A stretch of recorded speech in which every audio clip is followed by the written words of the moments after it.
The Nature of Predators, Book 2, Chapter 97. Memory transcription subject, Taylor Trench, human colonist. Date standardized human time, May 30th, 2161. I didn't know what place I considered home anymore, but I wasn't sure that such a title even belonged to a physical planet or a building where I rested my head at night. Instead, what felt most like home to me was being with the people who believed I could be something more than I was, even when I didn't believe it myself. I peeked out from behind the curtain, waggling a few fingers at Lekka in the audience. She'd been elated to see the changes around Tennis, with our settlement now an official UN protectorate adorned with official baby blues. The colonists were busy overhauling any aspect of Krev culture that had been built into our city, such as the Trumbull Bridges. Sivkit architects, who were surprisingly savvy, were helping out. It felt like a world was healing by the time the Sivkit Grand Herd arrived to reclaim their home planet. The United Nations was reaching over the fence to provide terraforming technology that could breathe new life into this desert, just like they were trying to salvage the ruins of Esqua. We'd gotten along well in early interactions, which might blossom into something neighborly spirit. Mayor Hathaway had been arrested on conspiracy charges and human rights violations, following a review of his conduct both after his induction as a KC delegate and during the years living in the caverns. He'd been willing to obfuscate many details to keep the colonists in line, setting a lie and a promise.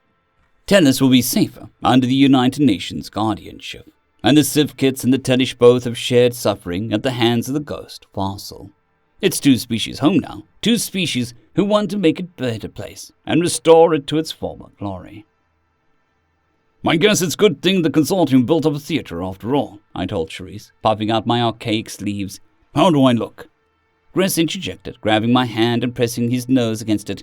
Enchanting, dashing. Half of the seats out there are filled with Sivkits. Maxwell will be delighted.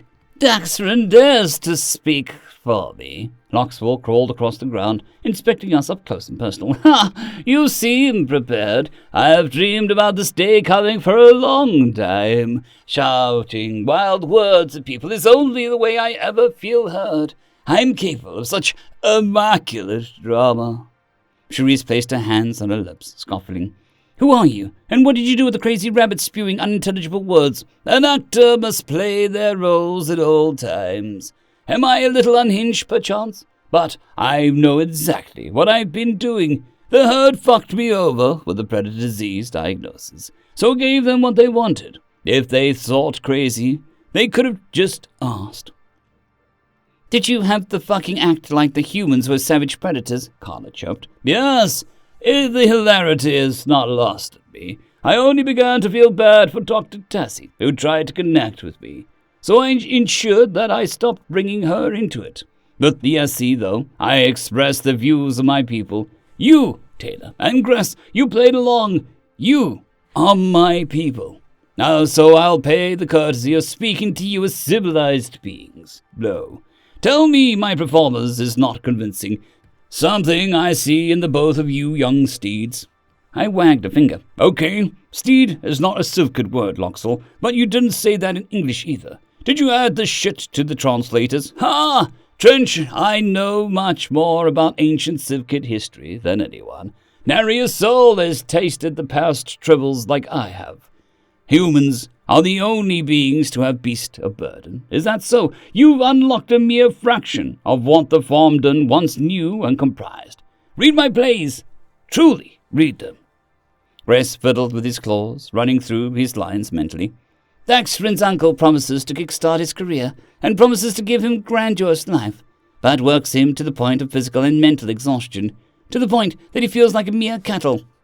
It's about the Federation, I ventured. They promised you glory in the stars, brought you into their family, but they broke you and cared for you not at all. You are Daxrin. You hated them so, didn't you, Loxwell? Perhaps, the Sivkit waggled his ears noncommittally. Plausible deniability. The story of what happened in the Formdon, it was always there, in that silly story I wanted to hold in the Polton space. Someone must read between the lines. And that I have the idea of cattle being able to have purpose and to toil. Yes, it's all there. Such ideas are not so foreign. I see. That's fucking brilliant, Loxwell. Your little commentary is going to be a smash hit. especially once people realize the depth. It is the first entertainment that my people will see in our homeworld. Returned at last. I cannot wait. Please remember what this means. It was a gesture that was genuinely worth sharing the soil in my mind, to regain our spirit that always is. I arched my eyebrows in surprise as Loxel departed from the backstage area to check on the lighting crew.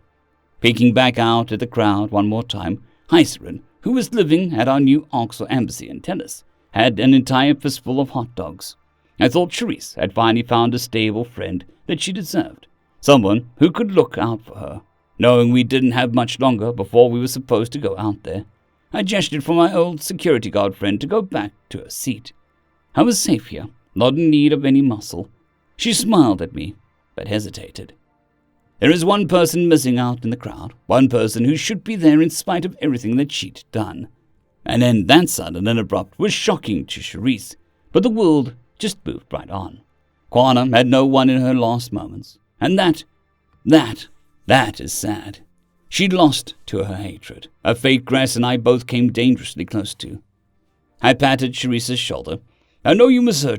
I do too. If I might be so forward, go on, Trench. I'll give you props for even trying to filter yourself, Charisse sighed.